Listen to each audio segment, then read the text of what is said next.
Мекеним Кыргызстан менен бир канча саясатчылар шайлоого даярданып атышат. Алардын ичинде алар биригип жатышат шайлоого жакын. Текебаев, Адахан Мадумаров, Темир Сариев, Жанар Акаевдер биригип дал ушул Мекеним Кыргызстан менен шайлоого барат деген маалыматтар айтылып атат да. Мекеним Кыргызстан деген ким ал? Ушуну бир жаңы партияны түптөшүп, бардыгы биригип атышат депчи. Коомчулукта деп берип эле өзүңөрдүн пикириңерди ушинтип бере бересиңер журналисттерчи. Коомчулук менен чатак деле жок. Коомчулукта деп эки киши айтып, же өзү кызыккан нерсени эле журналисттер ушундай болуп калды. Коомчулукта. Кайда коомчулук? Бүтүн Кыргызстандын аркасынан ар кандай нерселерди быча берет. Башка маселе, мен бүгүн эле жана маалымат көрдүм.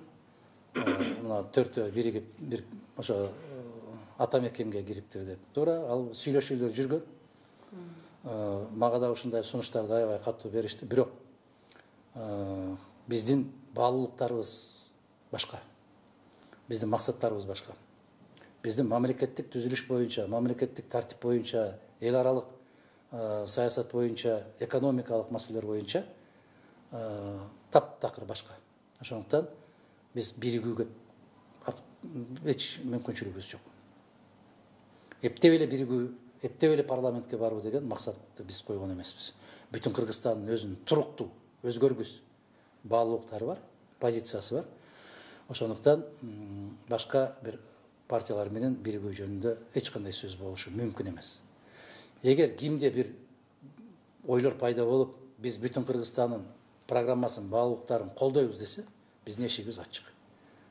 Бирок башка партиянын алдына барып, программаларынан биз макулбуз деп бара турган биздин партия эмес ал. Текебаев менен жакында жолугушуптур. Алардын ичинде Каныбек Иманалиев, Жанар Акаев бар экен. Алар дал ошол саясатчы Адахан Мадумаров менен шайлоого аттанышат экен. Анткени ал күчтүү партияны түптөйт деп дагы айтылып атат. Өзүңүз деле окуп атсаңыз керек интернеттен.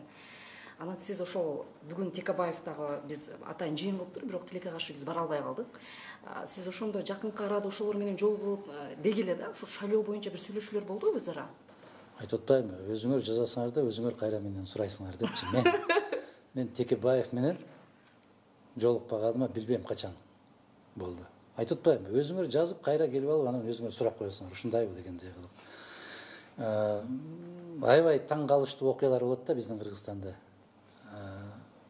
Мен бир гана ошол уюмдардын атынан сүйлөшүп атабыз, коалиция кылышыбыз керек дегендей болуп, Темир Сариев бир канча жолу келип кетти.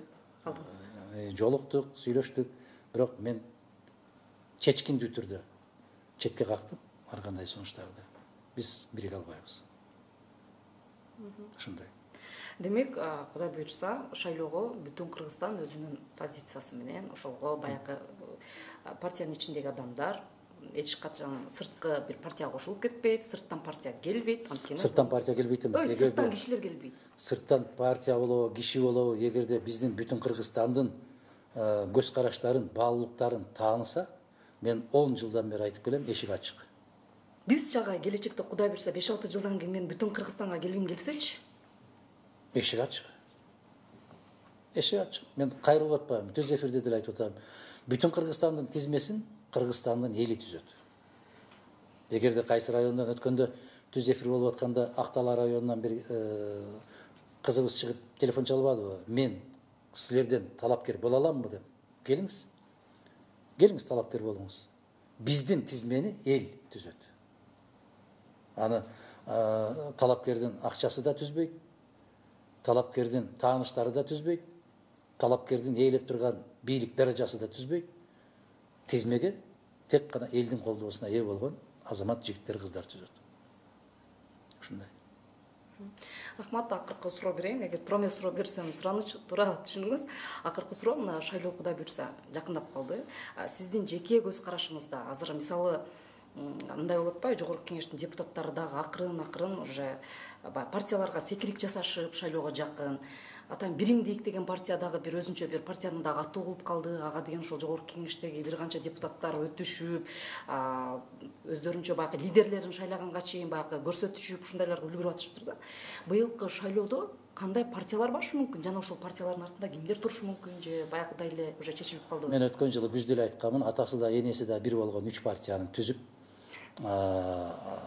барганда аттары менен баратышат. Бул ошол сиз айтып аткан биримдик.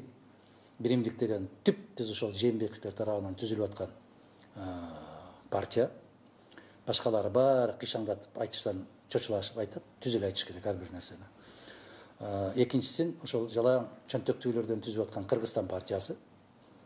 Чөнтөктүүлөрдөн. Ошон үчүн кээ бир азаматтар кыйкырып атпайбы, 10 миллионго чыгаралы деп. Ошол азаматтардын баары биз ушул жерге келип алдык.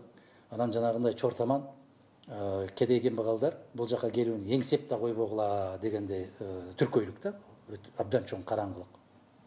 Кайсыл жүзү менен айтып атат, 10 миллион сомго көтөрүп коелу деп, баягы күрөөнү. Бул кем акылдык. Мен мындай эле айтайын, жумшагыраак. Үчүнчүсү, жана сиз айтып аткан жетекчиси да ким экенин билбеген, программасы кандай экенин билбеген, мекеним Кыргызстан деген. Ошол баягы атасы менен энеси бир болгондор балдардын баары көбөйүп кетип, бир үйгө батпай калгандан кийин ушундай кылып 3 үйгө бөлүп, ошондой кылып үчөөбүз 3 тараптан бара турган болсок, ар бирибиз 30дан добуш алып келген болсок, 90го жетип алган болсок, анан аман эсен кайрадан ушул көрүп аткан күнүбүздү уланта беребиз деген абдан чоң кара санатайлык менен жасалып аткан ой. Бул шайлоодо эки гана партиянын ортосунда күрөш болот. Бири бийлик тараптагылар болот, бири эл тарапта болот. Эл тараптагы партия бул бүтүн Кыргызстан болот. Калган партиялардын баары аттарын эмне десе ошо десин, кандай көйнөк кийсе кийсин, баштарына кандай калпак кийсе кийсин, алардын ички дүйнөсү баягы сөлөкөт ошол бойдон кала берет. Например, да, бүтүн Кыргызстан эле деп коелу, пример келип алып атам. Биз баардыгыбыз сизге кирдик, анан батпай калганда сиз өзүңүз бир партиялардын атын өзүңүз түптөп бересиз да, бизди бөлө баштайсыз. Бирок баардыгыбыздын эмебиз бир, туурабы? Мисалы, кетчү жолубуз, партиянын ичинде өзүнчө бир ишмердүүлүктөр, позициялар бир, просто аттары башка-башка деп атасыз, туурабы? Ооба. Атасы да энеси да бир да алар. Бирок башка-башка аталыштар менен барат. Башка-башка чапан кийишет. Кече СДПК деп кыйкырып жүргөндөрдүн баары эртең биримдик деген чапанды кийип алып барат. Анан СДПК бийлик деп кыйкырып жүргөндөрдүн баары барат дагы көз айнекти тагып алып, жок, биз мекеним Кыргызстанбыз деп барышат. Элдин башын айландыруу максатында. Түшүнүп атасызбы? Мына биздин партия жаңы партия. Кайдагы жаңы партия? Сен кечеки эле баласың. Сенин көз карашың да белгилүү. Мен сизге бүгүн эле айтып коем, эки эле партиянын ортосунда күрөш болот. Бул элдик, бул бийликтик деген. Түшүнүп атасыңбы? Бирок шайлоого чыкканда кирип айтат, биз анча-мынча сизди сындап коебуз, кечирип коебуз, өзүңүздүн балаңызбыз го деп. Мына ошондой деген куулукту жарат, куулук менен барат. Башка партиялар айтпаса, мен баарын ачык эле айтайын, ушундай куулук менен күрөш жүрөт. Эл аябай сак болуш керек. Эл абдан кылдаттык менен мамиле жасаш керек. Анан бүгүн жанагы ун берип келип аткандар толуп атпайбы азыр? Ысык көлгө барып, Нарынга барып, Баткенге барып, баягындай өтө жүрөктөрү боорлор езилип кетип, боорукердик көрсөтүп аткандар. Бүт баары шайлоонун аркасынан гана жасалып аткан иштер. Алардын боорлору езилбейт, алардын боору. Бул шайлоого жасалып аткан шайтандын оюндары. Эртең эл кайрадан чуркап ушулардын аркасынан кетет дагы, шайлоо бүткөн эртеси күнү анан отуруп алып, сөгүнүп отурат. Атаңдын көрү баягыларды келип калыптыр. Келип калган жок, сен алып келдиң. Анын унун төлөп бердиң. Берип аткан майын төлөп берип атасың. Алып аткан акчасын актап берип атасың. Ошондуктан сак бол. Сак бол, кагылайын элим, сак бол. Кызыл кекиртек кыйла жерге секиртет деп, кичине бирдемесин алып жеп алып, секиргениң эч нерсе эмес. Келечегиңди жок кылып атасың, айланайын кыргызым. Келечегиңди сатып атасың, келечегиңди өз колуң менен жеп атасың. Бул күлкүлүү эмес, бул кайгылуу, бул ыйлай турган бүгүнкү кырдаал. Мына ошол 3-4 партия бири-бири менен жармашып, боорлор езилип, ыйлап сыктап кыдырышат эми.